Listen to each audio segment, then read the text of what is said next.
Bom dia a todos. Vamos então começar a nossa sessão de hoje. E a primeira a apresentar é a professora Jacqueline Panjon, que é professora emérita da Sorbonne Nouvelle, après avoir été assistante... Está em francês. Você fez em português? Ah, bom. Et maître de conférence à Paris 4, elle a occupé à la Sorbonne Nouvelle la chaire de langue, littérature et civilisation brésilienne. Depuis sa création, 1995, jusqu'à 2012. Alors directrice du CEPAL, elle a organisé divers ouvrages, de nombreux cahiers du CREPAL, orienté une trentaine de doctorats, etc. Elle est l'auteur de nombreux articles et essais, de livres didactiques, de traductions, etc. Merci beaucoup. Jacqueline. Ah, veja se está bom o som aí. Bom, não sei, estão ouvindo como que está o som? Tá bom? Bom, então, para não perder tempo. Assim? Está todo mundo aí em cima está ouvindo a Jacqueline? Sim. Bom, então, queria colocar, assim, destacar como epígrafe uma frase de Eduardo Lourenço, que é: mais do que um patrimônio, a língua é uma realidade onde o sentimento e a consciência nacional se fazem pátria. Então, o desejo de uma nacionalização do modo de escrever no Brasil já se tinha manifestado antes do modernismo. A distância entre a língua falada e a língua escrita originou vários embates. Clóvis Monteiro sublinha que a literatura brasileira do século XIX, aspas, fugindo às vezes ostensivamente a imitação da literatura portuguesa, começou a exprimir, de algum modo, o espírito nacional. Fecha as aspas. Se um Domingos Borges de Barros, o Visconde de Pedra Branca, reclama a introdução de um vocabulário de origem indígena ou africana, é José de Alencar que vai criar a primeira grande polêmica com a língua com Pinheiro Chagas, que já vimos ontem. O próprio Machado de Assis escrevera em instinto de nacionalidade, aspas, querer que a nossa língua pare no século de 500 é um erro igual ao de afirmar que a sua transplantação para a América não lhe inseriu riquezas novas. Monteiro Lobato satiriza os excessos, o caráter picuinhas da gramática, por exemplo, no famoso conto A Colocação dos Pronomes. Esse movimento nacionalista de final do século XIX, início do século XX, bom, o próprio Pedra Branca, em 1826, já tinha falado em língua brasileira. Agora, o que acontece é, como vamos ver, que essa denominação, língua brasileira, aos poucos vai se transformar em língua nacional. Né? Então, nos anos 20, florescem quantidade de estudos sobre a língua, glossários, dicionários, gramáticas, como o Dialeto Caipira, de Amadeu Amaral, de 1920, a Língua Nacional, de João Ribeiro, de 21, que inclui o trabalho sobre o léxico de Pedra Branca, o Linguajar Carioca, de Antenor Nascentes, de 22, e as Lições de Português, de Sousa da Silveira, de 23. Esse livro recebe os louvores do gramático Saidali, que diz: aplaudo, e muito, o citar trechos de autores brasileiros, autores a que os gramáticos da antiga escola negavam o direito de votar. Bom, então, o interesse pela língua né, é de todos os letrados e especialmente dos escritores. Então, não é de estranhar que Mário de Andrade se sentisse tocado pelo problema. E, segundo Manuel Bandeira, não se pode compreender bem a atitude e o procedimento de Mário de Andrade em relação à questão da língua, aspas, sem o situar dentro da sua atitude e procedimento como homem, como brasileiro e como artista.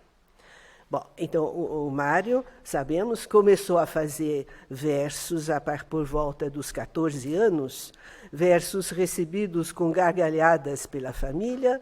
Consequência, só renovou a experiência por volta dos 20 anos, mas não mostrou nada para ninguém.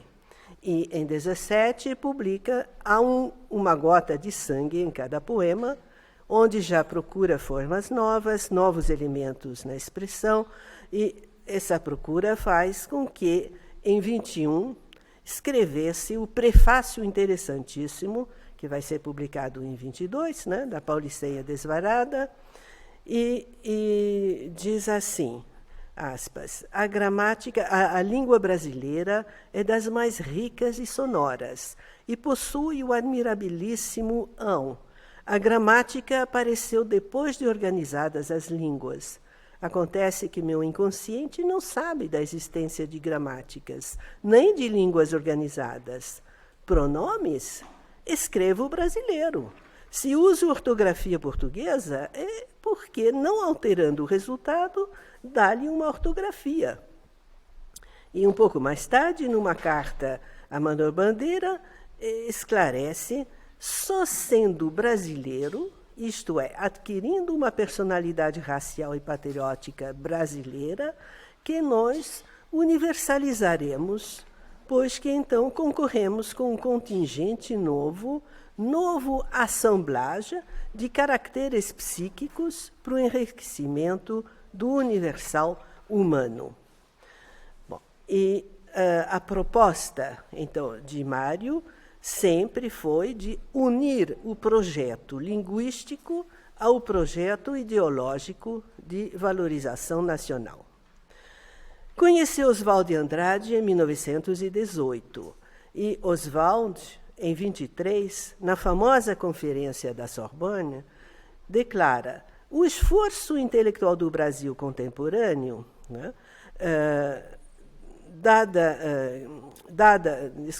anuncia nessa conferência, né, dada nossa matéria psicológica e nosso sentimento étnico, a obra do Brasil contemporâneo consiste em aliar a estas riquezas adquiridas uma expressão e uma forma que podem dirigir nossa arte para o apogeu.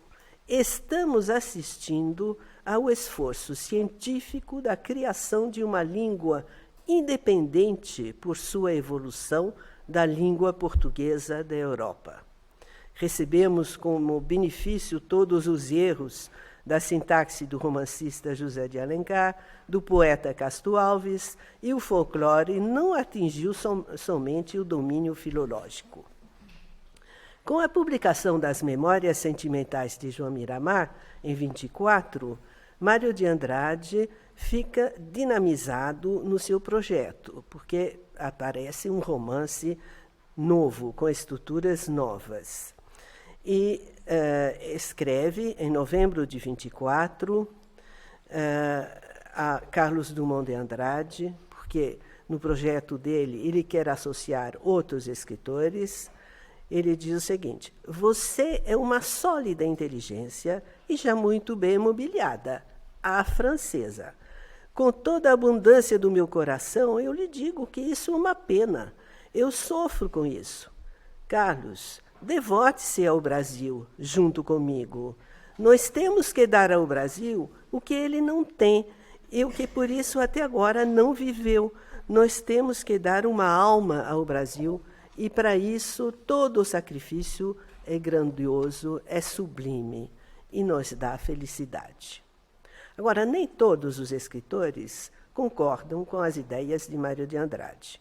O próprio Manuel Bandeira, seu amigo de todas as horas, declara: sempre fui partidário do abrasileiramento do nosso português literário, de sorte que aceitava, em princípio, a iniciativa do Mário, mas discordava dela profundamente na sua sistematização, que me parecia indiscretamente pessoal, resultando numa construção cerebrina que não era língua de ninguém. Mário de Andrade se explica em várias cartas sobre sua colheita de dados, sobre essa sistematização culta, que não deve ser uma fotografia do popular. Então, esta sistematização tem de ser fatalmente pessoal, pois está começando uma coisa, não está tirando uma gramática inteirinha de fatos documentados pela escrita culta e literária. Se não fizesse essa sistematização, diz ele, aspas, eu seria um escritor sentimentalmente popular e quero ser um escritor culto e literário. Agora, as diferenciações fixadas na sistematização dizem respeito ao vocabulário, à morfologia, à sintaxe. Mário escreve brasileiro, não paulista ou caipira, e faz questão de baralhar os termos próprios do norte e do sul no vocabulário da sua linguagem brasileira. A colocação dos pronomes, as preposições a e em depois de verbo de movimento, são rejeitados por grande número de escritores. Bom, o Mário de Andrade explica, aspas, os portugueses dizem ir à cidade, os brasileiros na cidade. Eu sou brasileiro, não tenho a mínima pretensão de ficar. O que eu quero é viver o meu destino, quero ser badalo do momento. Minha obra toda badala assim, brasileiros, chegou a hora de realizar o Brasil. E, sistematiza e explica, meu destino é lembrar que existem mais coisas que as vistas e ouvidas por todos. Se conseguir que se escreva brasileiro sem ser, por isso, caipira, mas sistematizando erros diários de conversação, idiotismos brasileiros e, sobretudo, psicologia brasileira, já cumpri o meu destino. Losango Caqui, escrito em 22, é traduzido, entre aspas, para o linguajar de 24 e é publicado em 26. E em carta de 26, Mário se queixa da recepção do livro. Causou escândalo e muita irritação em São Paulo. O próprio Mário foi insultado diariamente durante uma semana pela Folha da Noite. Insultos também recebeu na Folha da Manhã, na Gazeta e outros jornais. Brigou com vários escritores modernistas, dos modernistas da primeira fase. Disse que a briga mais feia foi com o X. Marcos Antônio de Moraes, numa nota, explica que atrás desse X é, sem dúvida, um menote de Eupíquia que se esconde, porque escrevera uma resenha muito agressiva no Correio Paulistano, né? Mas é acrescentado depois que a reação do Mário também foi destemperada.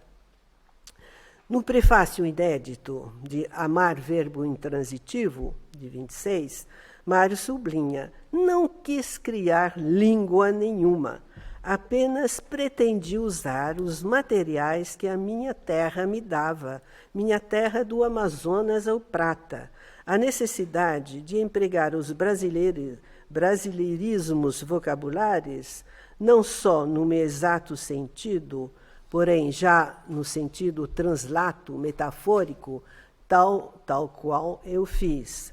A apropriação subconsciente das palavras, para que elas tenham realmente uma função expressiva, caracteristicamente nacional, ninguém me tirará a convicção que, se muitos tentarem também o que eu tenho, muito breve se organizará uma maneira brasileira de expressar, muito pitoresca, psicologicíssima na sua lentidão, nova doçura e variedade, novas melodias bem nascidas da terra e da raça do Brasil.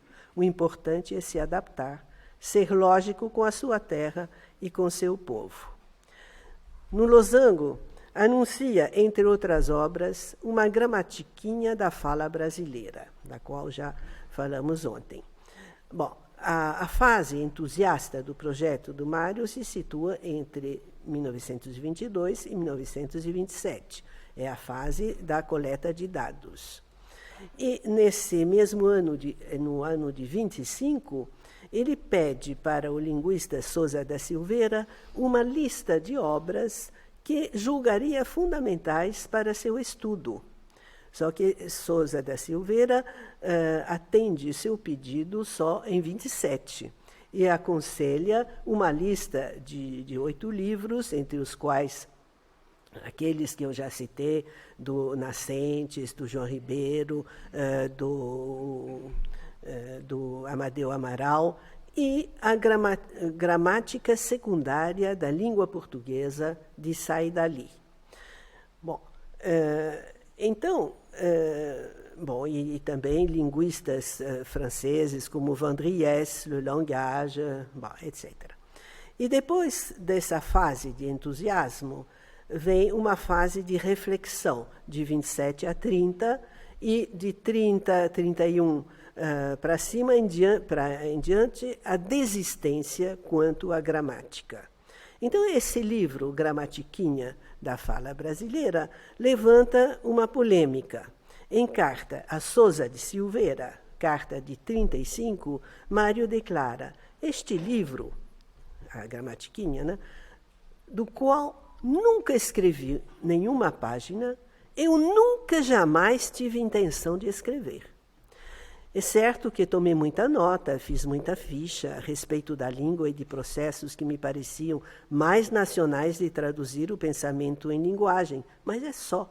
Eu anunciava o livro, apenas para indicar a todos que o que estava tentando não era tentado assim, ao atar das recordações, mas uma coisa séria, sistemática e bem pensada. Nem isso valeu, aliás. Até amigos íntimos imaginaram que eu estava querendo inventar a língua do Brasil. A professora Edith Pimentel Pinto realizou um estudo pioneiro na década de 80 e, sobre essa gramatiquinha, reconstituiu a partir do material deixado por Mário de Andrade no IEB e declara que os desmentidos de Mário, veiculados a partir de 31, parecem corresponder antes à desistência que à inexistência do projeto.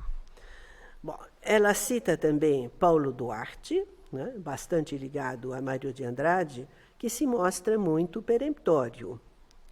Aspas. Já se afirmou que Mário de Andrade jamais cogitou de escrever este livro. Isso é desmentido desde que é anunciado como livro em preparação em várias de suas obras, e todos aqueles que conviveram com Mário de Andrade sabem que a Gramatiquinha era um dos projetos mais vivos nele.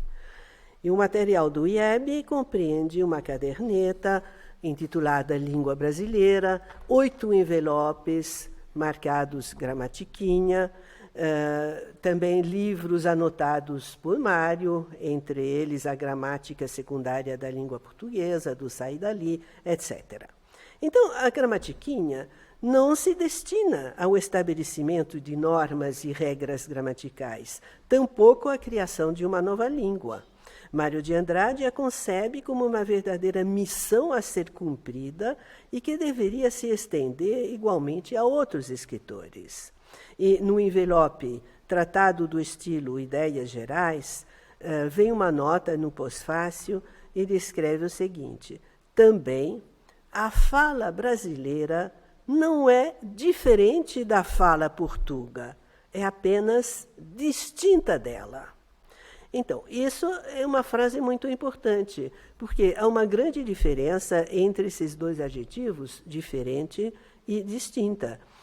Distinta sugere outra norma, ao passo que diferente implicaria outra língua.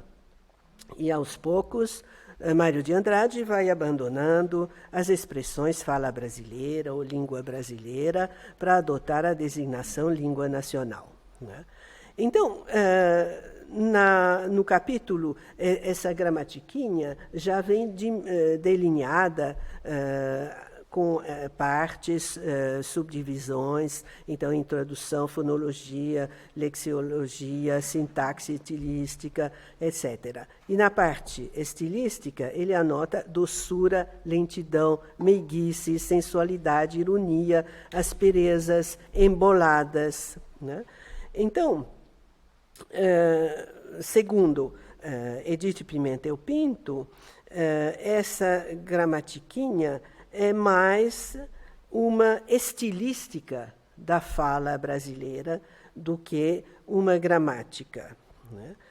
E uma obra nessa fase de reflexão, 28, que é a publicação de Macunaíma, no qual já falamos bastante, é uma excelente amostra dessa fala brasileira, através dos ditos populares, do vocabulário escolhido, vocabulário que mistura as várias regiões do Brasil, ditos populares como paca, tatu, cotianão, né, etc. Bom, não vou fazer uma lista.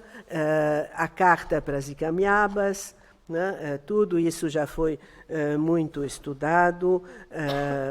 A Tele Ancona Lopes, na edição crítica no Macunaíma, já faz referências. Também o estudo da Eneide de Souza, A Pedra Mágica do Discurso. Bom, há uma série de estudos, mas o que predomina é o problema do pronome pessoal oblíquo, iniciando o período, né?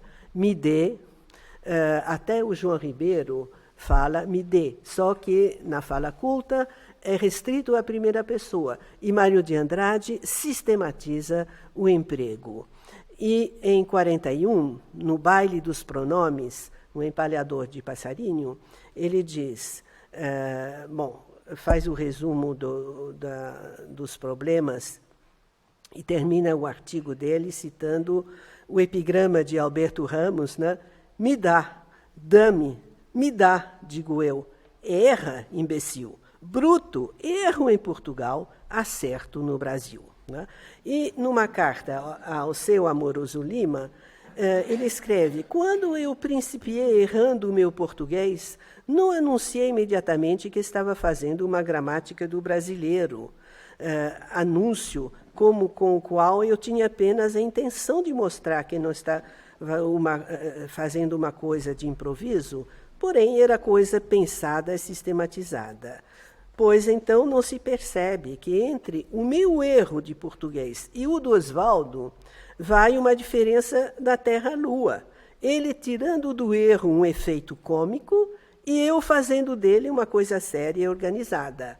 Bom, ele está pensando no Pau-Brasil, né, que foi publicado em 25, e naquele famoso poema do Oswald, né, Pronominais, né? Bom, não vou ler porque já não dá tempo. Bom, e em 41, Monteiro Lobato dá uma entrevista à Folha da Manhã, responde à pergunta: quais são finalmente as tendências da língua brasileira? Ele responde: o português no Brasil está se modificando, e essa modificação se processa sem a menor unidade. Efetua-se ela ao sabor das diferenças mesológicas, raciais, sociais. Se essas diferenciações não forem neutralizadas por uma força mais forte, então o brasileiro degenerará em inúmeros dialetos. Tudo depende, entretanto, do nosso progresso econômico. E Mário, insiste em Estética do Modernismo, né, livro do Ascendino Leite, e ao qual Mário de Andrade faz uma crítica. Bom, insiste que na realidade, o que ele quis fazer, o que ele fez, é promover uma reacomodação nova da linguagem escrita à linguagem falada. E numa conferência, a famosa, eu acho que alguém já evocou, lida no Salão de Conferências da Biblioteca do Ministério das Relações Exteriores do Brasil, em 30 de abril de 42, intitulada O Movimento Modernista, Mário faz o balanço dos 20 anos da Semana de Arte Moderna e declara: o estandarte mais colorido dessa radicação à pátria foi a pesquisa da língua brasileira, mas foi talvez boato falso. Na verdade, apesar das aparências e da bulha que fazem agora certas santidades de última hora, nós estamos ainda atualmente tão escravos da gramática lusa como qualquer português. E ele acrescenta: o problema primeiro não é assintosamente vocabular, é sintáxico. E afirmo que o Brasil hoje possui não apenas regionais, mas generalizadas no país, numerosas tendências e constâncias sintáxicas que lhe dão natureza característica à linguagem. Bom, não vou falar mais. A pergunta última que ia fazer é que ficou 100 anos depois, né, dessa pesquisa do Mário de Andrade. Então, eu só vou citar alguns nomes e depois no debate. Bom, na década de 60, houve o projeto de Norma Urbana Linguística Culta, projeto NURC, né?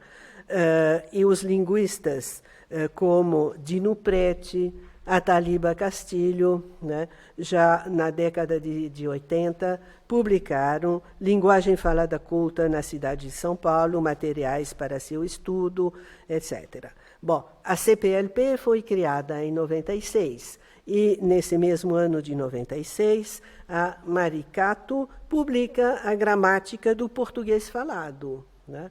E, mais recentemente, em 2010, o Ataliba Castilho publica a Nova Gramática do Português Brasileiro.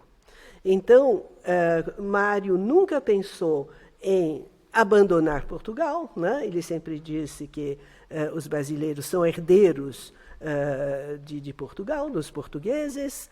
Então, claro que a denominação língua brasileira desapareceu, mas sempre é agora português brasileiro, né? E todos os estudos que estão sendo feitos nessa linha. Obrigada.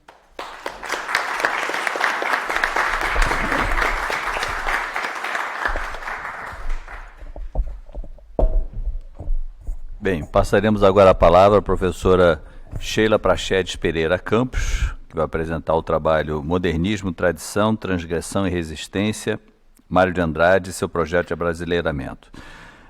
A professora Sheila é doutora em Estudos de Literatura, na área de Literatura Comparada pela Universidade Federal Fluminense, com graduação e mestrado em Letras pela Universidade Federal de Roraima.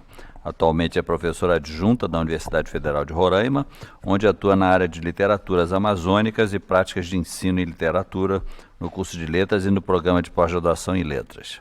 É membro do grupo de pesquisa do CNPq, Estudos Literários Comparados, Cultura e Ensino de Literatura, e desenvolve a pesquisa A Amazônia entre a Realidade e a Ficção, Viagens e Viajantes Reais e Imaginários. Professora, a palavra é sua.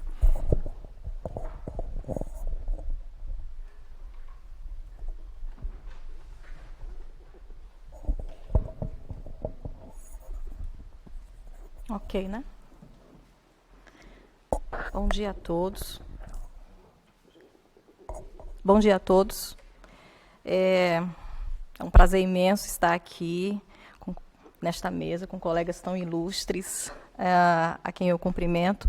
Já conhecia de ouvir falar, né, pelos trabalhos desenvolvidos. Acho que a professora Jaqueline, nós já nos encontramos uma vez num simpósio da Abralic com a professora Elizabeth Chaves, né? Acho que a Abralic da UERJ. Mas agora tenho um prazer de conhecer pessoalmente a professora Mireille também, e presencialmente, né, para nossa felicidade, depois de 2 anos tão turbulentos, em que acumulamos, acho que cada um ao seu modo, tantas perdas, né? E, então, é um prazer, por esse motivo, estar aqui. E, de certa forma, também, falando aí, lembrando aí, celebrando esses 100 anos da Semana de Arte Moderna, apresentando aí os nossos trabalhos. E eu acho que eu trago aqui um ponto sobre o Mário de Andrade, que tem sido, acho que, o personagem, de certa forma, que mais vem à tona e que mostra bem. E aí eu lembrei, até para começar, uma fala do Manuel Bandeira, acho que em 1937, que ele diz: foi preciso que aparecesse um homem corajoso, apaixonado, sacrificado e da força do Mário de Andrade para acabar com as meias medidas e empreender literatura com a adoção integral da boa fala brasileira. Então, acho que isso sintetiza, de certa forma, esse Bandeira, que em 1937 vai fazer esse reconhecimento, embora tenha tido esses embates logo no comecinho aí com o Mário, né? E o outro fato interessante é que a gente tem trazido alguns textos aqui do Mário, que, se a gente prestar atenção, a gente até está fazendo referência a até os mesmos textos, mas dificilmente as citações têm se repetido, né? A gente consegue encontrar dentro dos textos dele citações diferenciadas. Então, isso é só para começar aqui. E, então, mostra aí cumprimento a todos vocês aí, professores, participando deste colóquio, trazendo novos olhares e reflexões que são frutos das nossas pesquisas sobre o centenário da Semana de Arte Moderna. Desejo vida longa às nossas pesquisas e que são o motivo de estarmos aqui reunidos durante esta semana, fora do Brasil, para pensar a arte desse Brasil de 2022, 100 anos após o Brasil de 1922. Então, na minha fala de hoje, eu quero fazer referência a algumas facetas desse Mário de Andrade, que a gente tanto tem falado aqui, esse Mário pós-efervescência da Semana de Arte Moderna, e que vê nos aspectos da cultura popular o embrião do seu projeto de pensar o Brasil. Um projeto que encontrou eco no seu trabalho por uma espécie de abrasileiramento do Brasil. É esse Mário, em suas relações com seus pares e suas descobertas, que o levam da Pauliceia desvairada ao Macunaíma, que eu quero lembrar aqui agora. As discussões que eu trago aqui também são oriundas de alguns textos meus já publicados e de algumas ampliações que tenho feito mais recentemente a propósito do centenário e que configuram alguns aspectos que quero trazer aqui, tentando provocar algumas reflexões a propósito do Mário lá da Pauliceia e que fazem parte das discussões agenciadas pelo modernismo na cultura brasileira. Para começar, eu faço referência aqui ao ensaio oriundo da conferência, aqui citada pela professora Jaqueline, em comemoração aos 20 anos da Semana de Arte Moderna, em maio de 1942, e a fala intitulada O Movimento Modernista passou a integrar o volume Aspectos da Literatura Brasileira, que foi publicado em 1943, né, e 2 anos após 2 anos antes do falecimento do Mário. E dessa conferência eu quero fazer a leitura de um trecho que esclarece as discussões aqui postas. É um trecho um pouco extenso. Faço alguns recortes desse trecho, para mim é um dos mais bacanas aí da fala dele, e que a leitura completa é fantástica, né? Então eu cito aqui o Mário. Concebi fazer um livro de poesias modernas em verso livre sobre a minha cidade. Tentei. Não veio nada que me interessasse. Tentei mais e nada. Os meses passavam numa angústia, numa insuficiência feroz. Será que a poesia tinha se acabado em mim? E eu me acordava insofrido. Não sei o que me deu.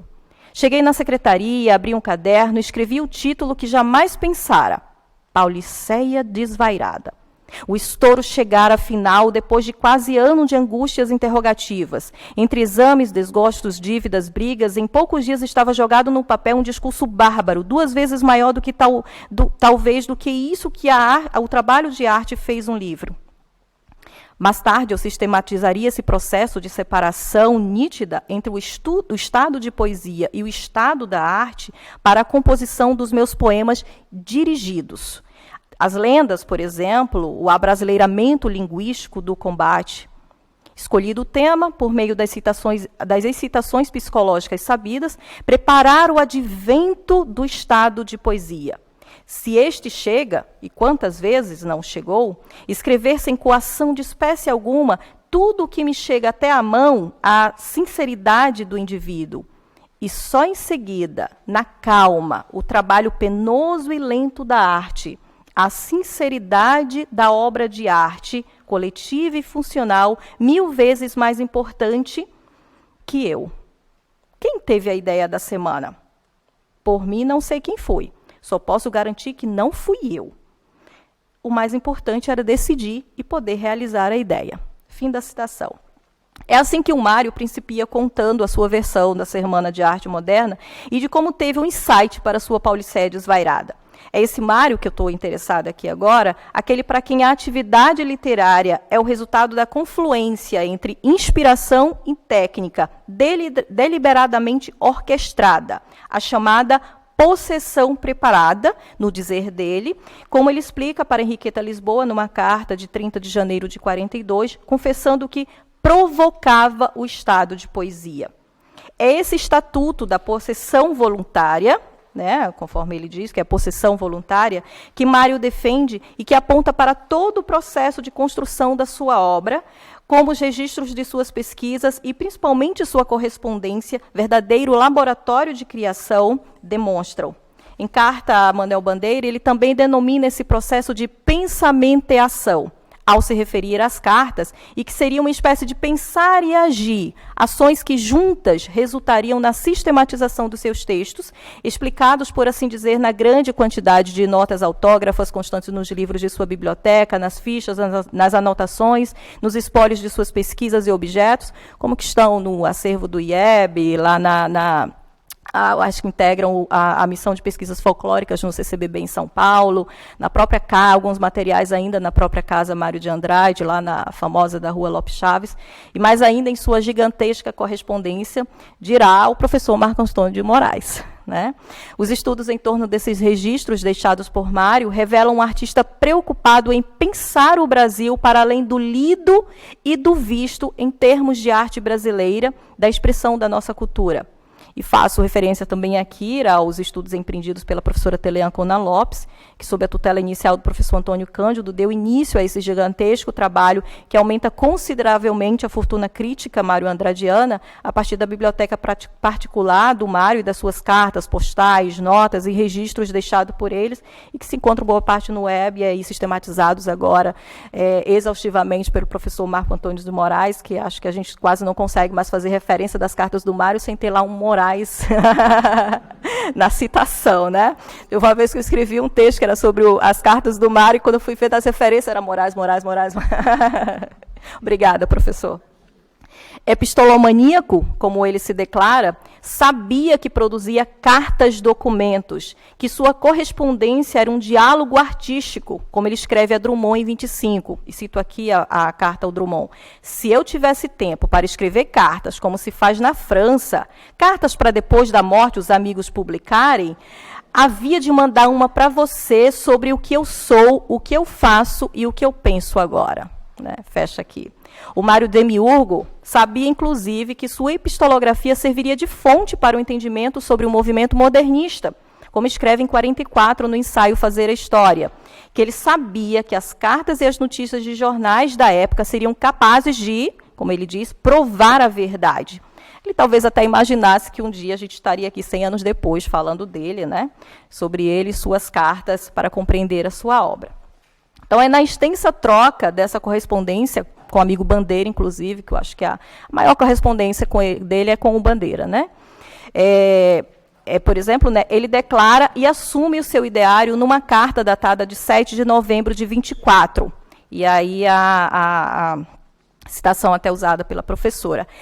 Eu sou brasileiro, não tenho a mínima pretensão de ficar. O que eu quero é viver o meu destino, é ser badalo do momento. Minha obra toda badala assim. Brasileiros, chegou a hora de realizar o Brasil. Então está aqui posto justamente a sua declaração, a sua confissão, o seu assumir do que era o seu projeto.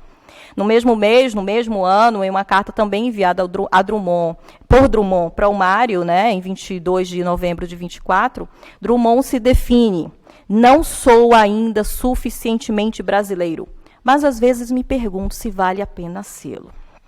A resposta que Mário dá ao jovem poeta mineiro é que é preciso abrasileirar o Brasil. E que para esse processo de abrasileiramento, Mário reflete com Drummond sobre a ideia de imitação, já que este parece entender imitação como cópia do passado. E aí Mário responde que somente vencida a imitação, graças às conquistas dos modernistas do Sudeste, é que a liberdade de criação e a originalidade seriam alcançadas, desprimitivando o país por meio do seu abrasileiramento, num claro e amplo processo de transgressão mesmo. É, portanto, a esse trabalho de abrasileiramento, de pensamentear, né, que o Mário se lança. E embora as ideias de sentir e pensar o Brasil nem sempre tenham caminhado lado a lado, o autor de Macunaíma busca comprovar que a imaginação, unida ao pensamento e à criação artística, são capazes de amenizar a moléstia de Nabuco. Na sequência da troca de missivas com o Drummond, Mário vai usar essa expressão moléstia de Nabuco para referir-se ao deslumbramento de intelectuais brasileiros com a cultura europeia, que já comentamos aqui, né, já foi falado aqui ontem, cujas ideias concebidas na França e na Inglaterra vão exercer forte influência sobre Joaquim Nabuco. E para Mário, é este mal que vai provocar a separação entre o sentimento e a imaginação intelectual dos brasileiros. Ao apontar o antipatriotismo presente no jovem Drummond, que na época tinha 22 anos, Mário passa a desenhar as máximas nacionalistas que sirvam de esteio intelectual aos jovens brasileiros, instruídos e pretensos artistas em uma nação que sofria de desrecalque cultural e nutria profunda devoção à Europa. Esse antipatriotismo, também demonstrado em outros, só é capaz de ser revertido numa profunda reavaliação da nossa pluralidade étnica. E aqui eu lembro de uma provocação do Mário, autodeclarando-se mata virginista, a propósito até de estarmos aqui na França, numa carta dele a Tarsila, em novembro de 23, que ele diz: abandona Paris, vem para Mata Virgem, onde não há arte negra, onde não há também arroios gentis. Essas inquietações todas, de certa forma, foram despertadas lá no Mário de 1917, espectador da exposição Anita Malfatti, leitor lá daquele artigo do Lobato, né, de quem recebeu também a recusa para a publicação do seu Pauliceia Desvairada, mas que, em contrapartida, na avaliação do Mário de 1940, cito aqui o Mário, nada me impede que eu guarde do senhor Lobato uma ternura imensa. Soube ser superior aos meus despeitos e me deu o prefácio interessantíssimo. Né? É esse mesmo Mário inquieto que explica seu fazer e seu achar-se no prefácio. E ele diz: por muitos anos procurei-me a mim mesmo. Achei. Agora não me digam que ando à procura da originalidade, porque eu já descobri onde ela estava. Pertence-me, é minha. A transgressão provocada nos versos da Pauliceia também é reavaliada, né? Refletido no poema 23 do Losango Caco, quando ele diz: meu Deus, perdoai-me, creio bem que amo os homens por amor dos homens. Eu não escreveria mais ódio ao burguês, nem muitos outros versos da Pauliceia Desvairada. Esse arrependimento, né, certo arrependimento, aí provocado também, né, pela sequência dos seus estudos e pelo seu interesse pelo Brasil e pelo brasileiro, também vai ser retomado em quase toda a obra do escritor. No ensaio oriundo da palestra em comemoração aos 20 anos da Semana de Arte Moderna, já referido aqui no começo da fala, também citada pela professora Jaqueline, ele confessa: não tenho a mínima reserva em afirmar que toda a minha obra representa uma dedicação feliz aos problemas do meu tempo e da minha terra. E acerca dessa conferência, em seu artigo Movimento Modernista como Memórias de Mário de Andrade, publicada na revista do IEB em 2012, o professor José Luiz Jobim explica que, 20 anos depois, sem o fervor entusiasmado da juventude, Mário avalia o movimento modernista sobre a perspectiva dos mecanismos e trocas e transferências literárias e culturais, antecipando, de certa forma, futuras teorizações acerca dessas trocas. Segundo o professor Jobim, e aí cito aqui, o Mário considera que houve sim uma importação europeia, mas que essa importação depois passou pelo filtro dos interesses dos modernistas paulistas e do trabalho que estes já vinham desenvolvendo em relação ao regionalismo e à arte nacional. Fim de citação. E a esse trabalho Mário já vinha desenvolvendo ao atender à convocação que ele mesmo fez para realizar, pensar, sentir o Brasil. E, para tanto, ele faz o aproveitamento de elementos da cultura nacional, sendo, inclusive, acusado de plagiador, usando principalmente o recurso do ouvir falar emprestado dos interlocutores com quem busca material do folclore para sua pesquisa, como Câmara Cascudo e Pio Lourenço.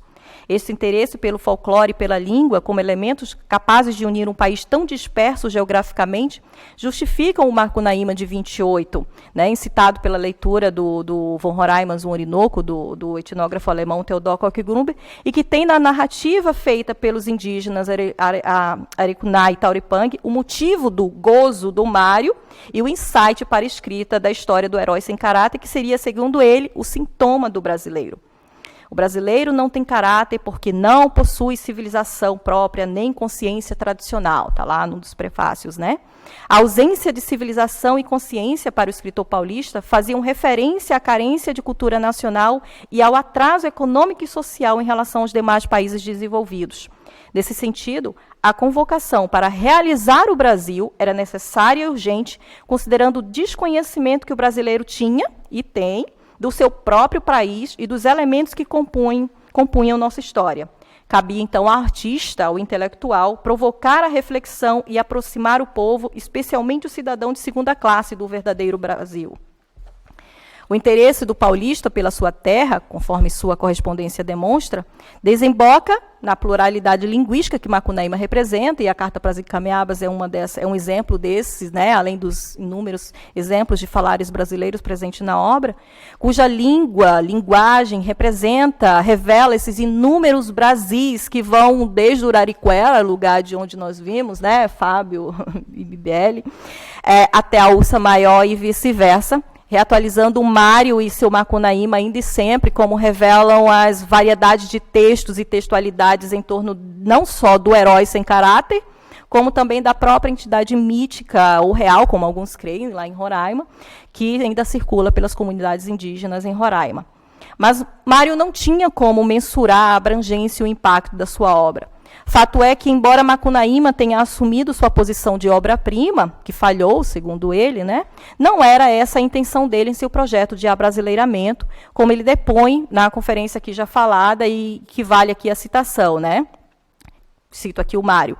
Caberia aqui também o repúdio dos que pesquisaram sobre a escrita brasileira. Preocupados pragmaticamente em ostentar o problema, fizeram tais exageros em tornar para sempre odiosa a língua nacional. Eu sei, talvez neste caso ninguém vença o autor destas linhas. Em primeiro lugar, o autor destas linhas, com alguma faringite, vai passando bem, muito obrigado, mas é certo que jamais exigiu que eles seguissem os brasileirismos loquazes. Se os praticou um tempo, foi na intenção de pôr em angústia aguda um problema que julgava fundamental. Mas o verdadeiro problema não é vocabular, é sintáxico, e afirmo que o Brasil hoje possui não apenas regionais, mas generalizadas no país, numerosas tendências e constâncias que lhe dão natureza característica à linguagem. Mas isso ficará para outro futuro movimento modernista, amigo José de Alencar, meu irmão, nós fracassamos. Mas sua obra continua sendo leitura necessária e indispensável para entender as bases culturais que firmam nossa nação, esse monstro mole e indeciso, como ele afirma, né? Onde ainda e cada vez mais, imaginar literatura tem sido um luxo, como ele diz numa carta à Bandeira quando tentou publicar o Contos de Belas Artes. E tem sido, como nunca, um ato de resistência, ponto de partida para outros atos de resistência, e que ele mesmo sistematiza numa conferência que ele fez na Faculdade de Direito em São Paulo, em 42, em que ele diz: eu creio que os modernistas da Semana de Arte Moderna não devemos servir de exemplo para ninguém, mas podemos servir de lição. O homem atravessa uma fase integralmente política da humanidade. Nunca, jamais ele foi tão momentâneo como agora. Os abstencionismos e os valores eternos podem ficar para depois. E apesar da nossa atualidade, da nossa nacionalidade, da nossa universalidade, de uma coisa não participamos: o amelhoramento político-social do homem. E esta é a essência mesma da nossa idade. E finaliza com uma orientação aos estudantes, que hoje associamos, aí pensamos esse Mário, que era conselheiro, mas que há uma palavra hoje que tem sido usada, né, que a gente pode pensar, uma faceta coach do Mário. Façam ou se recusem a fazer arte, ciências, ofícios, mas não fiquem apenas nisso, espiões da vida, camuflados em técnicos da vida, espiando a multidão passar. Marchem com as multidões. Obrigada.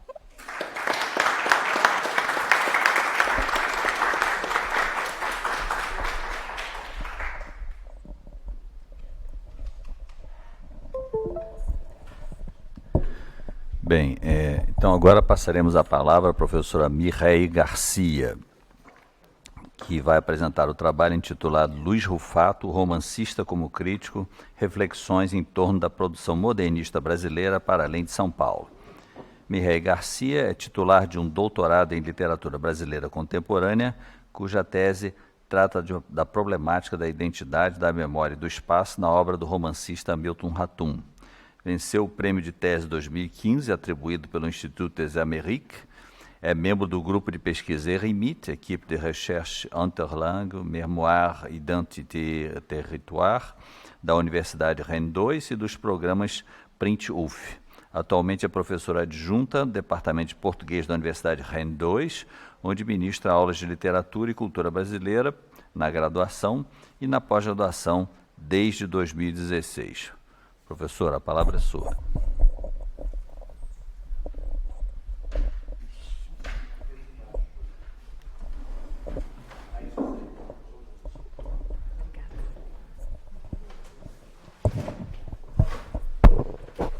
Muito obrigada, Jobim. Bom dia a todos. Muito obrigada pela presença. Eu gostaria de agradecer a todos vocês por estarem aqui, por permitir que esse evento seja realizado dessa forma presencial. Já falamos, evento bonito, com bastante pessoas queridas. Estou muito feliz em poder estar com vocês todos hoje e também comunicar, não só organizar, mas também comunicar, né? É importante, mas então é também um desafio, né? Porque quando surgiu a ideia de pensar um colóquio para o centenário do modernismo brasileiro, vamos fazer um colóquio, nos empolgamos. E depois vem a temática, mas eu não sou especialista do modernismo e eu não trabalho realmente com modernismo, a não ser em sala de aula, né? Mas é um pouco diferente, é outra esfera. Então, começa o desafio realmente de ter que criar, né, escrever alguma coisa, pesquisar alguma coisa em torno do modernismo. A sorte é que quando a gente lê muito e a gente trabalha muito, os universos se abrem, né? E, como o querido colega Jobim falou aqui, eu trabalhei na minha tese de doutorado com o Milton Ratum, mas eu tenho trabalhado também com o escritor Luiz Rufato, contemporâneo, que todos conhecem. E eu acabei descobrindo nessas inúmeras leituras que o Rufato tem um vínculo, sim, com o modernismo, muito mais do que a gente poderia talvez imaginar, ou muito mais do que as pessoas, o público, pensa, né? Então, esse trabalho que eu vou fazer, que eu vou apresentar hoje, essa comunicação, eu quero ressaltar que é realmente uma pesquisa nova e que está em exploração, né? Lembrando que as palavras da Laura também ontem, que também trabalhou como o autor, né, o romancista, como crítico também, né? E então, assim, é uma exploração em andamento, portanto, é ainda bastante incompleto, né? Eu faço um pouco de vocês os cobaias hoje para apresentar esse trabalho e ver se é isso que a gente pode chegar nessas conclusões, né? E, além de tudo, me faz fugir pela primeira vez do quadro da análise literária. Então, assim, eu me sinto um pouco febril de não estar ligada realmente a uma obra literária. A gente, né, costuma fazer isso bastante, mas foi um trabalho bastante interessante e que eu quero, claro, levar adiante, porque eu acho que merece ser trabalhado a fundo, porque a gente descobre muita coisa interessante, inclusive sobre esse período que eu gosto muito e eu estou descobrindo outras coisas novas. Então, para introduzir, o Luiz Rufato, como todo mundo sabe, é um escritor de muitas faces e de inúmeras possibilidades textuais, cuja grande preocupação estilística, assim como o processo criativo, chamam a atenção devido à sua originalidade. Talvez seja essa a razão pela qual é frequentemente questionado sobre o seu processo de escrita singular, que se caracteriza, por exemplo, pelo uso de fontes tipográficas diversas ou ainda pelas múltiplas formas de fragmentação do texto. E, inclusive, nesses aspectos, ele é, muitas vezes, comparado ou ligado, né, de uma certa forma, aos modernistas, né? Romancista, contista e também poeta, após dedicar-se ao trabalho de jornalista, redator, editor e cronista, o escritor mineiro passa a ser devidamente reconhecido com a publicação do romance Eles Eram Muitos Cavalos, em 2001. Aclamada pela crítica, que a qualificou, eu cito, de ousadia literária e bastante premiada, essa obra vai ter importância determinante na carreira do escritor. Por um lado, ela permitiu que ele se afastasse do jornalismo para dedicar-se exclusivamente à literatura, dando assim visibilidade ao trabalho dele enquanto escritor. Por outro lado, ela revelou o projeto literário de Rufato, que consiste em representar o proletariado brasileiro, tendo ele constatado que, eu cito, não há praticamente nenhum registro da classe operária urbana nos romances e contos brasileiros. Fim de citação. A partir de então, ele declara ter tomado uma decisão política e também estética. Resolveu escrever sobre esse assunto e preencher essa lacuna, concretizando sua empreitada com a criação da pentalogia Inferno Provisório, publicada originalmente em 5 volumes e que ganhou recentemente sua edição definitiva, revista e reestruturada. Então, não fica dúvida, portanto, que a produção literária de Rufato revela o seu incontestável caráter social e coloca a questão da posição do autor, tanto romancista quanto intelectual público, e crítico contundente da realidade brasileira. E, de fato, observamos que, à medida que Luiz Rufato desenvolve uma reflexão sobre a vida operária em suas obras de ficção, ele arquiteta também abertamente um pensamento crítico em torno das questões sociais, históricas e políticas do Brasil. E isso transpareceu particularmente no emblemático discurso de abertura por ele proferido na ocasião da Feira do Livro, em Frankfurt, em outubro de 2013, durante o qual ele disparou sua crítica à sociedade brasileira. Ele lançou aí uma polêmica e provocou a discussão ao se colocar em crítico num espaço que, teoricamente, deveria restringir-se à literatura. Assumindo plenamente seu papel de escritor engajado, ele declara em entrevista, eu cito, que não escreveria se achasse que a literatura não tem uma função social. Admitimos, então, a hipótese que Luiz Rufato faz parte de uma linhagem de autores ditos críticos criadores, ou seja, autores que, além de textos literários, também produzem crítica, como aponta o ensaio do colega Jobim, embora não seja reconhecido como tal.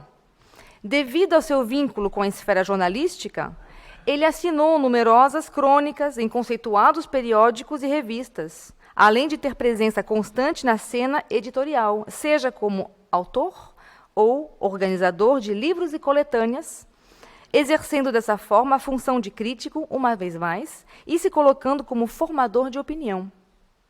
Posto isso, procuramos investigar a importância das publicações de cunho crítico de Rufato, fazendo um apanhado das críticas elaboradas por ele, sem para tanto ter a pretensão, claro, de recensear todos os escritos existentes.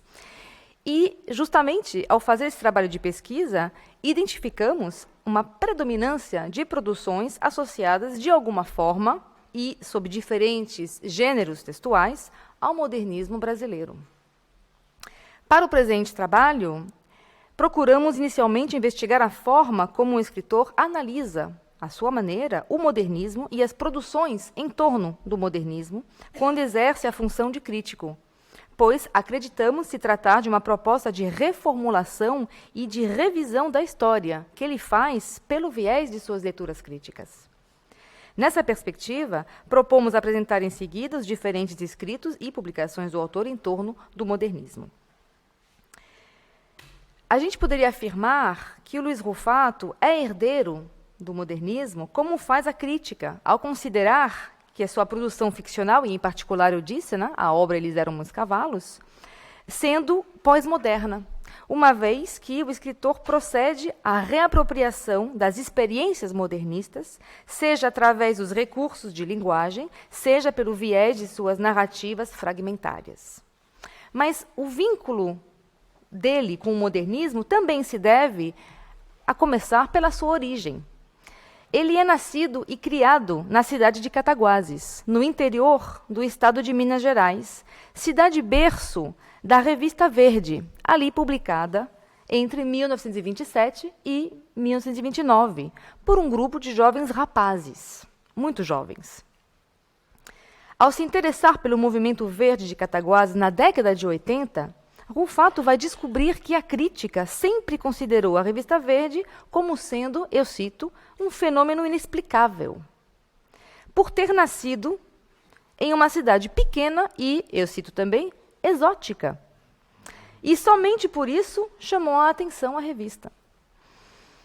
Em total desacordo com tais afirmações, Rufato resolve estudar, recolhendo o material e se documentando sobre o movimento verde de Cataguases com o objetivo de poder afirmar que a verde é algo absolutamente e facilmente explicável, na medida em que Cataguases era uma cidade que tinha infraestrutura urbana, comparável às cidades maiores como Rio de Janeiro e São Paulo na época, lembrando, em um país predominantemente rural. A partir de então, e numa notável intenção crítica, propiciando-nos a compreender melhor o movimento verde em Cataguases, Rufato decide publicar o seu primeiro ensaio, que se chama Os Ases de Cataguases, uma história dos primórdios do modernismo, em 2002, no qual consta, sob a forma de um prefácio, uma explicação necessária, como Rufato gosta de fazer em suas obras, que é destinada ao leitor. Em meados de 80, eu cito, morando em São Paulo, resolvi alinhavar algumas anotações na tentativa de entender o fenômeno Cataguases, o que acabou, anos mais tarde, resultando nesse livro, que não é ensaio, falta-lhe metodologia, que não é jornalismo, arvora-se certa perenidade. Quis apenas compartilhar algumas ideias a respeito do tema. Não voltei mais ao texto desde então. A vida me levou para outros campos de batalha. Portanto, pode ser que a abordagem não reflita mais os meus pontos de vista. Tinha, então, as convicções dos meus 20 e poucos anos. Essas convicções dos 20 e poucos anos, a colega aqui acabou de citar, né? Falando aqui, inclusive, né, do estudo, que o próprio Mário de Andrade também reavaliou, né, mais tarde, o modernismo dos seus 20 e poucos anos. Então, a gente sente aqui também, ele já retoma. Né? Então, aqui, o Rufato procura justificar, né, o gênero indefinido, mas do que revela-se, claro, ser um estudo crítico e demonstrando falhas também e lacunas na sua empreitada. Fica claro aqui que Rufato não se enxerga como um crítico, mas ele faz mesmo assim uma proposta de releitura sobre o modernismo. Em Cataguases em particular, né, uma vez que ele ressalta as falhas presentes na crítica, principalmente no que diz respeito à produção e aos escritores modernistas fora de São Paulo. Além de um trabalho de releitura, ele também parece querer levar ao conhecimento do público autores modernistas pouco ou nunca reconhecidos. Dessa forma, ele organiza e publica uma obra que se chama Ascânio Lopes, Todos os Caminhos Possíveis, em 2005, que é uma antologia, que reúne poemas, ensaios, resenhas e um fragmento de novela de um dos nomes mais expressivos do grupo que fundou a Revista Verde.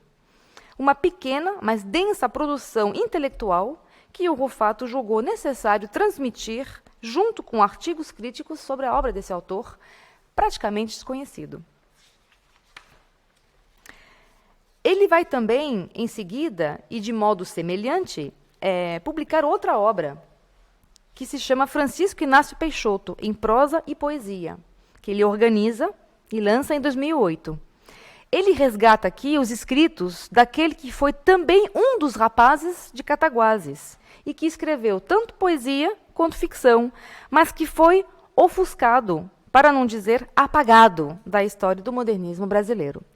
Aqui teria um parêntese, a gente poderia entrar nas considerações de Rufato, que considerou, né, que, inclusive, uma das razões para as quais talvez esses autores, além do fato de serem muito jovens na época da Verde, se engajaram depois na política de Vargas, se engajaram no governo e que acabaram eles mesmos se sabotando, né? Seria essa a hipótese de Rufato. Bom, seria uma outra pesquisa em paralelo que não dá para adentrar agora. Ainda na mesma linha aqui, né, de edição do Rufato, ele vai escrever também o texto de apresentação da obra do Ronaldo Werneck, intitulada Rosário Fusco, por Ronaldo Werneck, sob o signo do imprevisto, publicada em 2017, que é uma espécie de tributo a mais um rapaz de Cataguases, que, segundo afirma Rufato, eu cito, enquadra-se naquele limbo em que encontramos os escritores injustiçados da literatura brasileira. Fim de citação. Então, ele tem essa necessidade de querer resgatar essa história, né, e trazer ao público.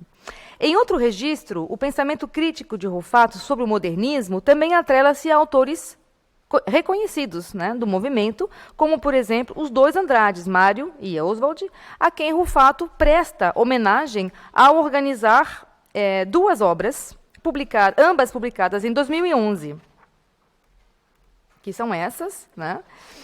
Ele busca trazer à luz o gosto pessoal de Mário de Andrade e a vida pessoal de Oswald de Andrade pelo viés de suas leituras e escritos, né? Então, aqui ele vai assumir novamente o papel de crítico, tanto literário quanto histórico, né? Ele retoma e propõe também a sua visão enquanto realmente autor, né? Propostas de leituras.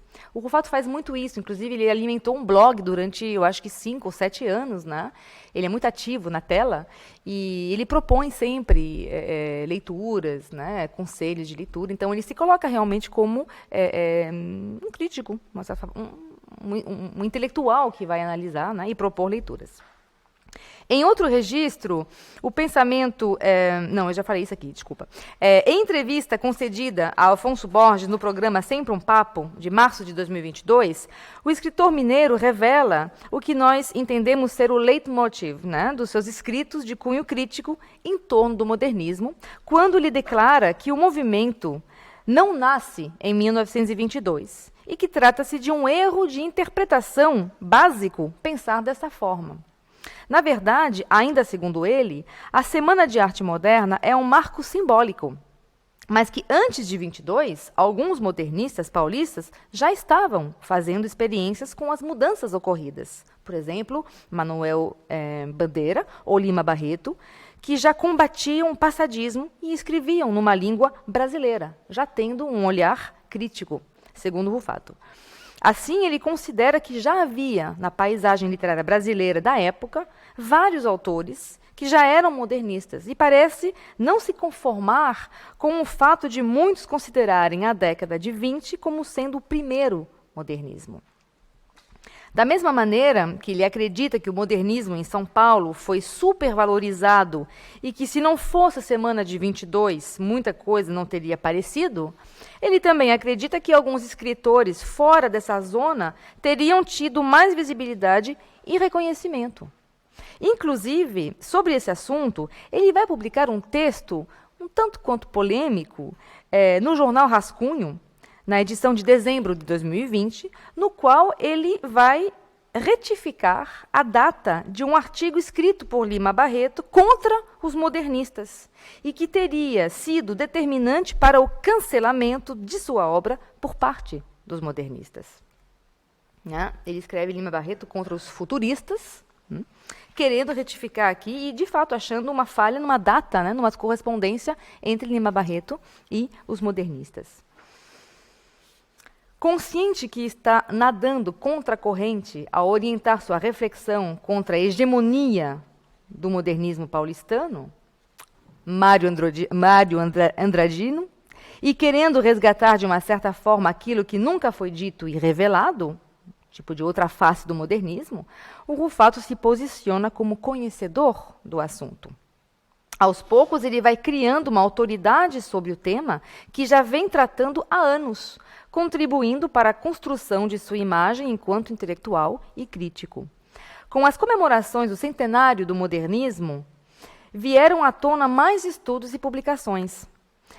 Em fevereiro de 2022, o Rufato publica um artigo no Nexo Jornal que indica uma lista de livros que contextualizam a relevância do movimento modernista nos campos artístico, político e social, com o objetivo de fazer com que as pessoas reflitam sobre os inúmeros aspectos desse movimento de vanguarda. Assim, ele afirma, hoje, os fundamentos do modernismo já se encontram tão entranhados no nosso cotidiano que nem percebemos mais como foram difíceis e, por isso, fundamentais os esforços iniciais de vários grupos espalhados pelo Brasil afora, tendo como epicentro a capital paulista. Mas, para além de reificar o episódio da semana de 22, podemos agora ampliar nossos conhecimentos e questionar alguns pontos estabelecidos como definitivos. Não? Então, sempre nessa visão um pouco revisionista, né, da história e do discurso em torno do modernismo, ele busca mudar o olhar, né, e trazer uma coisa nova. A convite também de Gênesis Andrade, o Rufato aceitou participar de uma obra comemorativa dos 100 anos do movimento, chamada Modernismos 1922-2022, publicada pela Companhia das Letras esse mesmo ano.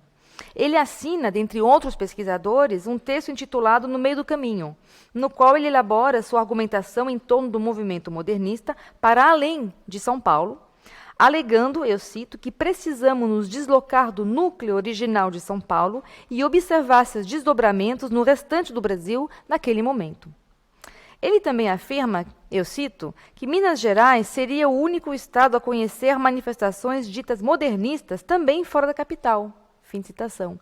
Ressaltando o papel e a importância, mais uma vez, da Revista Verde de Cataguases, que, segundo ele, eu cito, talvez tenha sido o único periódico literário brasileiro a acompanhar mais de perto, embora de forma confusa, o espírito radical dos modernistas brasileiros. Fim de citação. Ele acrescenta também que a revista dispunha da estima e admiração tanto de Mário como de Oswald de Andrade, que chegaram mesmo a escrever um poema a 4 mãos. E é justamente esse poema a 4 mãos que o Rufato cita no que seria um tipo de prefácio ou epígrafe, né, no seu mais recente livro, que se chama A Revista Verde de Cataguases, Contribuição à História do Modernismo, publicado agora esse ano também, em 2022. Ele volta aqui ao assunto do modernismo em Cataguases e na importância da Revista Verde, mais uma vez, para o movimento modernista no interior mineiro. O escritor aqui se coloca mais uma vez na posição, então, de crítico e, a essa altura, praticamente um especialista, né, da questão, retomando o contato com um assunto já abordado 20 anos atrás, né? Mas aquele livro de 20 anos atrás, que ele vai chamar de, aqui, esse livro aqui é uma reencarnação, né, do primeiro volume, que para ele se aparentava mais a um esboço que não o satisfazia mais. Então, ele volta a escrever sobre a Verde, coisas que ele vinha recolhendo e pesquisando há muitos anos, para oferecer ao leitor a mais honesta pesquisa que pode ter sido feita até agora, né?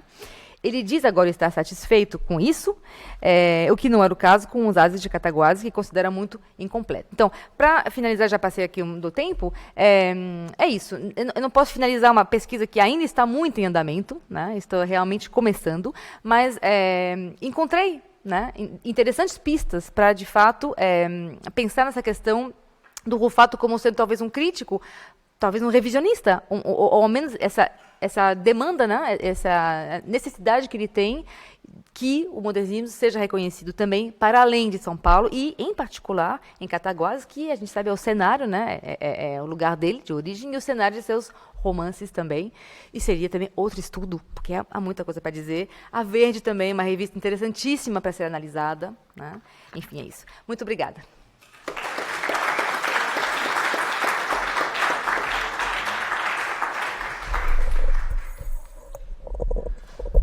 Muito bem, então estamos agora abertos a perguntas para o debate. Teremos cerca de 10 minutos, então, para fazer isso. Então, vamos lá. Stefânia, Etienne e Zelá. Por favor, Stefânia. E Mibiele, é o quarto. Não, é assim, Stefânia... depois Etienne, lá em cima, depois Zilá aqui, depois Roberto Mibieli ali. Bom dia. Bom dia. Eu fiquei muito tentada... sou a professora Stefânia Chiarelli, da UF. Eu fiquei muito tentada a fazer uma aproximação entre as falas, porque a Mireille usou uma expressão, enfim, intelectual público, e eu fiquei pensando muito a partir do que a Sheila colocou, né, desse caráter formativo do Mário, né, dessa constante preocupação em aconselhar, alertar, essa coisa da lição do amigo, né, toda essa virada na obra do Drummond que vai acontecer a partir desse diálogo, né, essa coisa do epistolomaníaco, né, enfim, é uma expressão muito interessante, né. E eu fiquei pensando que, talvez forçando uma aproximação, né, eu queria, enfim, ouvir de vocês um pouco essa ideia do intelectual público, porque, afinal de contas, o Mário tinha um projeto, né, literário, e o Rufato, em termos de literatura contemporânea, acho que é um dos poucos autores, eu arriscaria dizer, que é alguém que tem um projeto literário, gostemos ou não, né? Então, ele, quer dizer, tem uma organicidade ali, né? Então, talvez, pensando um pouco essa ideia de um afeto presente no Mário, né, essa ideia do amar e compreender, quer dizer, não quero dar exemplo, quero dar uma lição.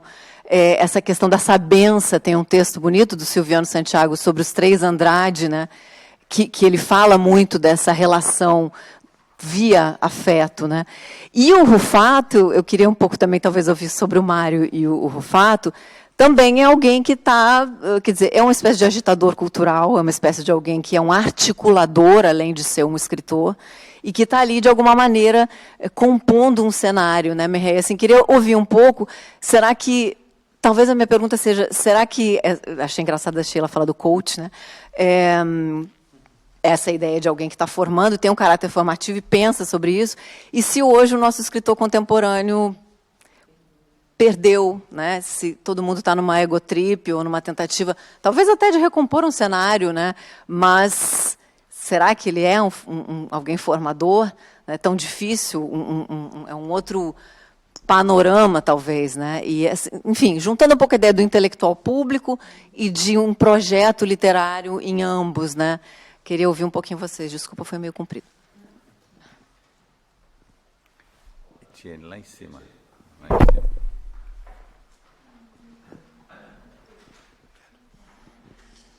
Sim, bom dia. Etienne, sou professor em colégio aqui na França. Eu tinha uma pergunta referentemente à dimensão mineira que se encontra também no trabalho do Mário de Andrade e também com essa revista de Verde de Cataguases. Será que essa dimensão de periferia que representa Minas em comparação com o Rio e São Paulo, talvez poderia ser a ligação entre o modernismo do sudeste do Brasil e um certo regionalismo no Nordeste?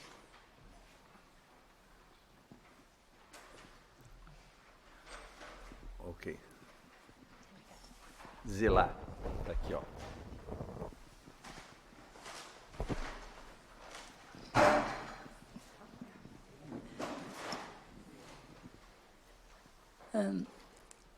Para Mireille, agora não consigo mais sentar. Para Mireille, não, é mais um depoimento, porque eu fui aluna no Instituto de Letras há muitas décadas atrás do professor Guilhermino César da Silva, que era um dos membros, né, dessa revista Verde. Então, para nós daquela geração, essa revista Verde era muito citada em função do papel do Guilhermino, que teve também, se mudando de Minas para o Rio Grande do Sul, um papel assim imenso, né, de fertilização do pensamento e de pesquisas que ele realizou também no Rio Grande do Sul e as suas publicações. Então, eu queria dizer isso. E também, talvez, e que vai um pouco no que eu vou apresentar à tarde, que a gente...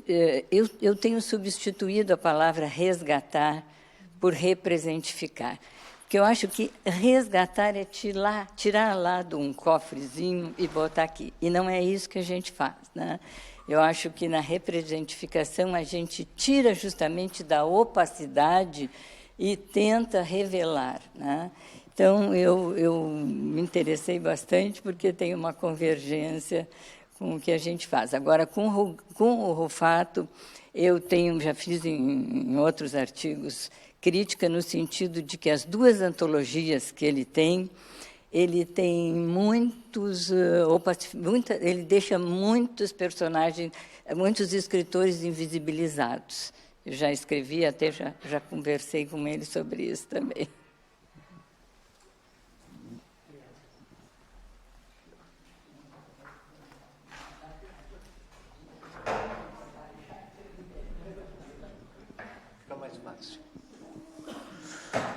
Bom dia a todos. A minha pergunta vai para as três. Acho que eu tenho visto, desde o início do ano, em algumas entrevistas, porque a Mireille falou em revisionismos, né? Algumas aspas aí, revisões e que tentam, de alguma forma, criminalizar a semana de 22, criminalizar as pessoas que fizeram a semana, os Andrade principalmente, né? No sentido de que essa ideia de nacionalidade, essa ideia de nacionalismo, enfim, essa pretensão a uma língua brasileira, teria gerado ou teria resvalado na direção de um nacionalismo de direita que chegou até nós da forma mais nefasta possível, né? Inclusive com cortes na educação violentos, né? E que a gente protesta agora nesse momento em função disso.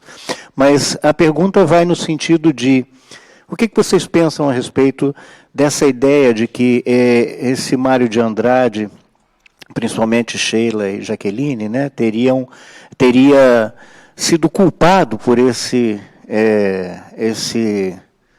enfim, essa consequência, digamos assim, que nós temos hoje presidindo a nossa pátria brasileira, com um discurso totalmente equivocado, totalmente torto, e no sentido desse nacionalismo de direita que a gente tem visto.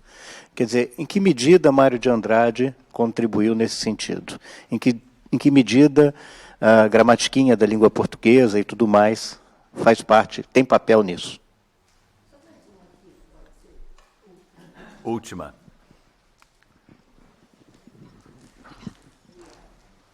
Bem, parabéns, mais uma... Está ouvindo? Está ouvindo, sim. Mais uma delícia de mesa, foi ótima, as duas primeiras falas, Jaqueline sempre, como ela fala bem do Brasil, sobre o Brasil, sobre o Mário, e Sheila, em total diálogo com ela. Mas e do Rufato hoje eu aprendi muito, que eu não sou também, você não é especialista em modernismo, e eu também não, e nem menos ainda em Rufato. Então, eu aprendi um bocado com você, Mireille. Então, parabéns pela mesa. Mas eu queria uma fala aí da Sheila, lá no meio, sei lá, talvez tenha até passado despercebida por ela mesma, que ela, quando pega os dois momentos, né, da Pauliceia ao Macunaíma, para contrastar um com o outro, você disse algo, eu não consegui copiar a frase direitinhas, mas era assim, será que... Bem, a minha pergunta é, porque ele pede desculpa, ele se diz, né, o tempo inteiro. Se ele falou certas coisas, não foi bem isso, enfim, esse diálogo dele com ele mesmo. Será que você... Essa pergunta vai para você e também a Jaqueline também pode ajudar nisso. Será que isso aí é só uma maturidade, vendo que a história da gramatiquinha realmente não trouxe mais problema do que contribuição? Ou é o grande polemizador que o Mário era? Ele discutir com ele mesmo? Será que o mundo intelectual não tinha bastante... Ou seja, ele não tinha resposta. Do Marco Antônio está aqui fazendo assim, como ele é o nosso grande especialista. Será que ele fala uma coisa, anos depois ele diz outra? Eu vejo também um pouco... Não sei se tem nenhum respaldo que eu penso, mas...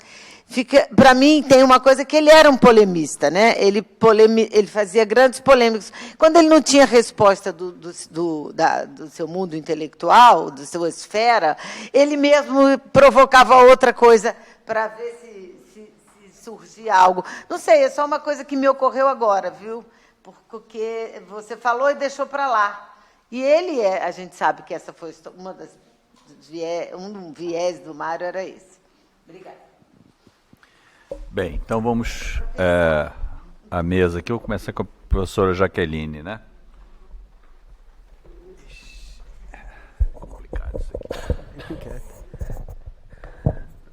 Bom, então, eu queria lembrar que, na realidade, esse nacionalismo não é... Eu não vejo, assim, que o Mário seja o iniciador desses movimentos atuais, mas era no sentido de universalismo, que essa palavra nacionalismo foi utilizada, nacionalizar a língua, era no sentido de tornar universal. Porque muitas vezes ele se queixa que o português é uma língua ignorada pelo mundo.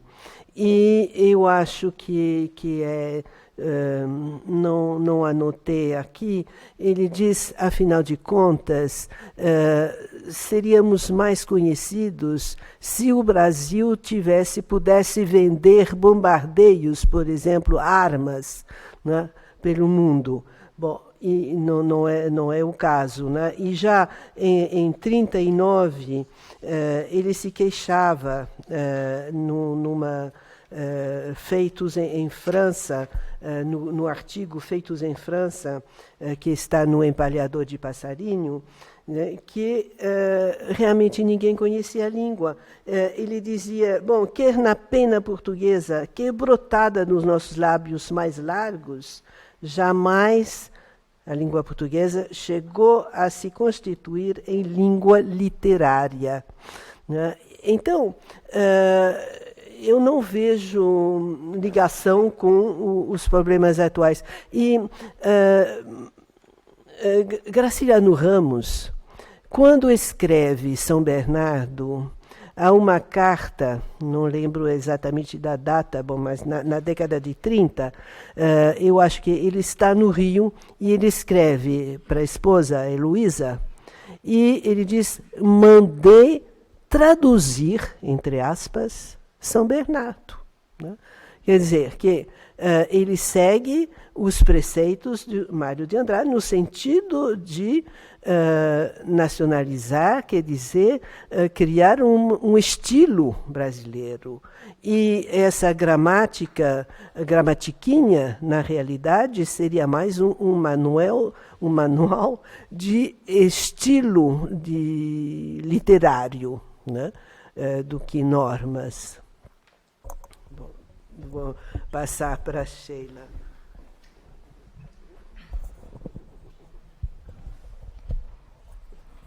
Muito bem.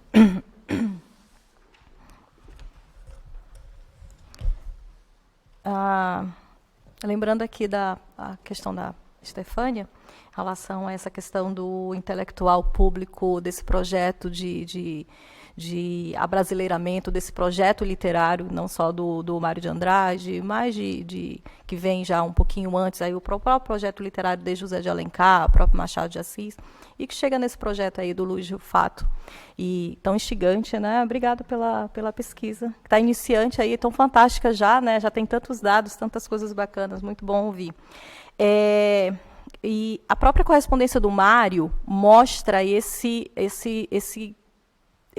essa grande preocupação que ele tinha com esse caráter formativo, né? Eu acho que ele era um cara, e aí o professor Marco Antônio lendo, e acho que desse acesso que ele teve a toda essa correspondência, e eu li bastante coisa, acho que eu tenho uma prateleira, acho que é toda a correspondência dele já, acho que o que eu consigo ver ali, essa imensa preocupação dele de saber que ele está produzindo, e chega um momento em que ele está escrevendo as cartas e sabe que ele está escrevendo aquelas cartas para a posteridade. Então, a gente percebe, e ele fala isso em algumas delas, né, esse eu que se cria ali dentro das próprias cartas, que o professor vai até falar, essa persona que se cria ali dentro das cartas, sabendo que está fazendo dessas cartas, dessa correspondência, esse caráter formativo, nessa conversa com diversos intelectuais, que recebe cartas de vários intelectuais, e como ele redireciona redireciona. A gente ficou aqui ontem sabendo desse redirecionamento dele em relação ao próprio Wilson Martins, né?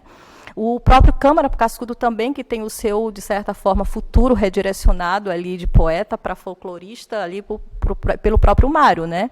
O Câmara manda lá o poeminha para ele, não gostei não, acho que poeta não vai servir não, acho que como folclorista acho que você vai dar muito mais pano para manga. E aí a gente tem o Câmara Cascudo. Então, a gente tem esse redirecionamento, esse formar aí o próprio Drummond, que depois da visita do Mário lá, né, com o Blaise Cendre lá em Minas, tem esse início de correspondência e esse redirecionamento aí também, essa discussão aí. Com o próprio Câmara.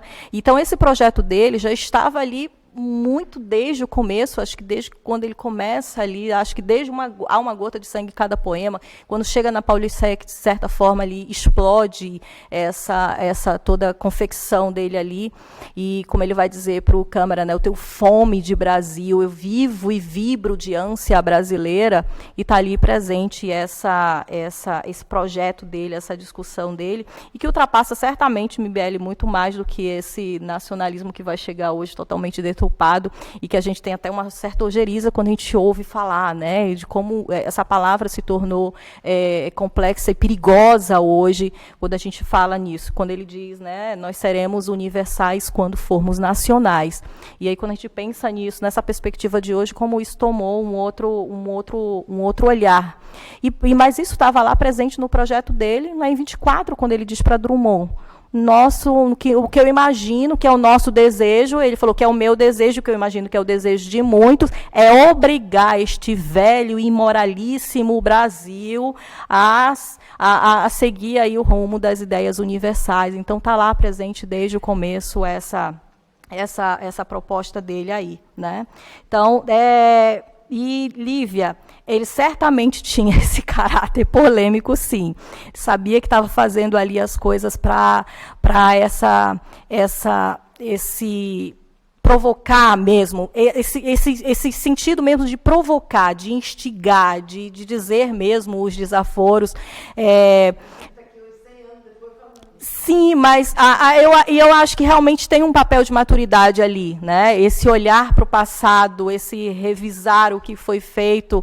E acho que quando ele diz ali, pois ele diz que não consegue ler Macunaíma, o final de Macunaíma, porque é extremamente dolorido para ele chora e tudo mais, né? Não era aquele final ali que ele queria pro Macunaíma. Mas eu acho que essa talvez tenha sido o principal ponto de maturidade dele ali, de saber que esse projeto que falhou, não só de não ter conseguido seguir adiante com a sua gramatiquinha da fala brasileira, mas de unificar, como ele queria unir esta pátria tão despatriada, como está lá no Louvação da Tarde de 25, né? Esta pátria tão despatriada, mas e que esse Brasil, de tanto tempo depois, quando ele olha para trás, ainda é esse mesmo monstro mole, indeciso, essa pátria ainda tão despatriada, e que 100 anos depois, se ele olhasse aqui, estaria dizendo a mesma coisa.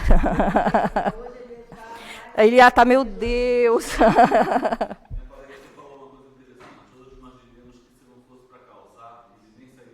Exatamente, né? Ele diria, fecha a porta, Bastiana, nem me tira daqui. Acho que é gente, isso. Eu vou tentar responder também bem rapidinho, que a gente explodiu o tempo, tá? Eu estou aqui comunicando, mas também organizo, então, pronto. Stefânia, a sua colocação muito interessante, muito obrigada. Eu acho que o Rufato, ele é, sim, um intelectual público, e, de fato, você fala uma coisa bem verdadeira, ele cria um cenário. Ele é um agitador, ele é um articulador no sentido que, assim, ele tem essa vontade, que para mim é clara, de dizer, ó, gente, leiam isso, refaçam o pensamento de vocês. E ele está sabendo usar os tempos modernos, né? Ele é muito ligado, ele é muito conectado. O Rufato faz muita entrevista. Ele tem blog na internet, ele é super acessível, né? Então, assim, ele é muito presente. Então, eu acho que... eu vou dizer uma coisa assim, é mentira quando ele fala que ele não sabe muito, porque os autores mentem, né?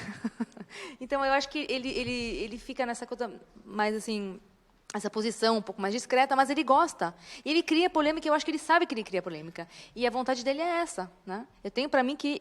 bom, eu gostaria de conversar com ele a respeito disso, espero poder fazer isso. Mas, sim, eu acho que ele é formador. Ele tem na internet, eu levantei aqui, ele tem... Eu falei, né, que é um blog que ele alimentou durante 7 anos. É enorme, né? Esse blog que se chama... como é que é? Leituras... Não, era esse aqui. Não, Lendo os Clássicos. Então, ele retoma realmente grandes clássicos da literatura, não só nacional como internacional, né? E ele vai propor a visão dele. Então, claramente que ele vai agitar, né? Ele tem ali um objetivo, não é de graça, né?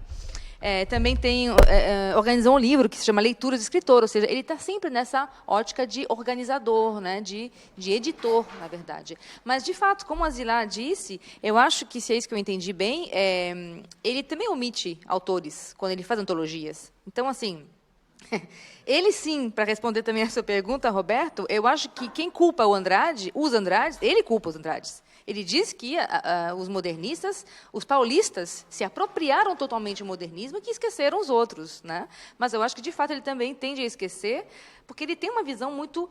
Eu acho que é muito afeto, ele é muito ligado pelo afeto. A questão dele é que a gente reconheça Cataguases. Tudo bem que nessa obra agora que ele participou, Modernismos, né, no plural,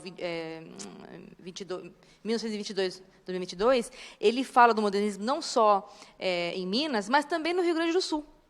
Então, assim, ele tem essa preocupação, de fato, então eu não vou mais usar esse termo, porque eu gostei do representificar, né, em vez do resgatar, mas, sim, tem essa necessidade de ir lá buscar uma ideia de, talvez, transformá-la. Então, nesse sentido, sim, ele eu acho que ele é um agitador, ele quer fazer com que as coisas mudem, né, e que a visão seja diferente. Pronto.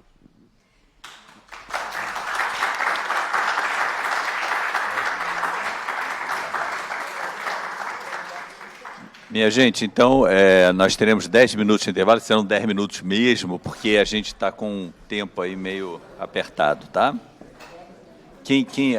O pessoal da próxima mesa pode se organizando aqui se quiser, tá? Tá. Leonor, Sandra e Sônia.